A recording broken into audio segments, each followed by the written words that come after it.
Global economic update. So, what's going on in the world? The same. It's still pretty bad out there. India just imposed capital controls on their own citizens.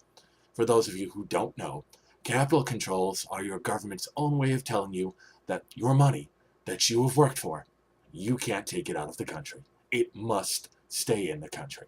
That's what capital controls are. It's basically slapping a lockdown on all the banks and telling people, hey, if you want to go live somewhere else, if you want to, I don't know, put money in a different bank outside the country because you're worried about the banks in your own country, you can't. You're not allowed. It's what they used to do in Argentina during their economic crisis. The Indian rupee, it's been falling like a rock. Things are not looking good in India. Inflation is going up. And we're not talking any sort of good inflation. We're talking food inflation. And for a country with 1.3 billion people that needs to eat when your food costs more, that is not a good thing. And oh, by the way, if you're a big gold bug, you're going to love this. They've also slapped restrictions on the importation of gold. So if you were in India and you were worried about the economy and maybe your money becoming worthless, and you thought you could get away by maybe, I don't know, putting your money in gold, well, you can't now because they're not letting you bring any gold into the country. Yeah.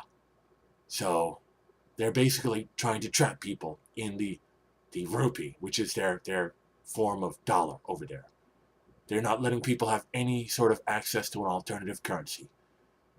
These are pretty desperate measures. Yeah, it's bad. Let's jump over to Greece. Well, it's still pretty bad.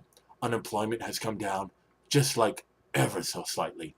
But they already have plans in the work to start foreclosing on people.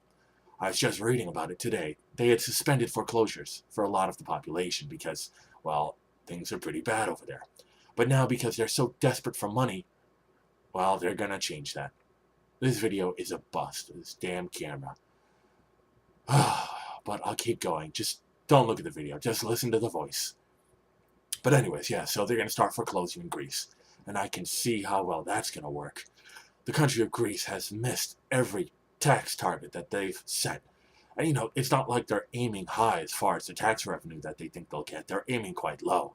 And they can't even draw that in.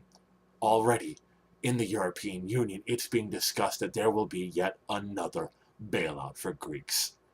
What's interesting about all of this is that the Greeks themselves have really become much more sophisticated about their situation. I was reading something by a Greek today where he basically stated that the European Union cannot let them fail because if they do that, then the entire European Union would also fail with them. So the Greeks, they realize now that, hey, we've got you over a barrel.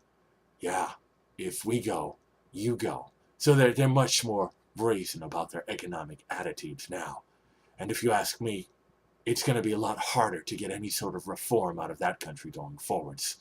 And they are horrifically corrupt. If any of you think that Detroit is a bad city or that Detroit has corruption, oh, you don't even know what corruption is until you go to Greece. I mean, they could give some third world African countries a run for their money in the corruption contest. Let's see. Canada. Canada's still there. There's some people who live there. Some trees. I guess they're surviving.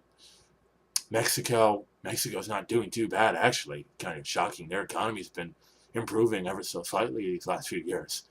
I think because the price of oil has definitely been helping.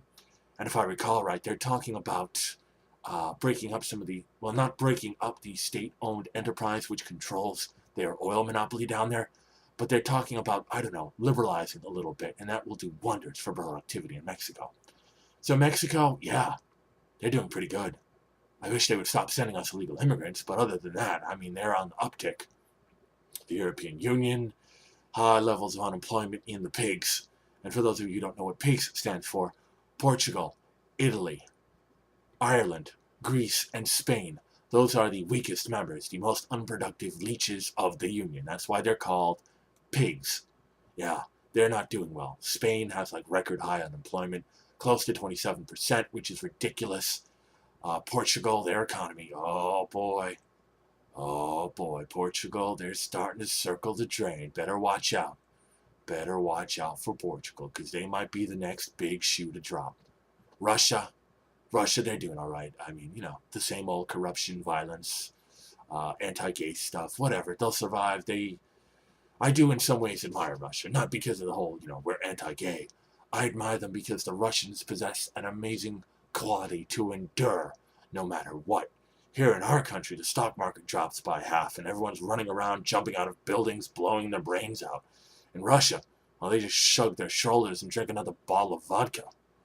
I wish we kind of had that tough type of attitude.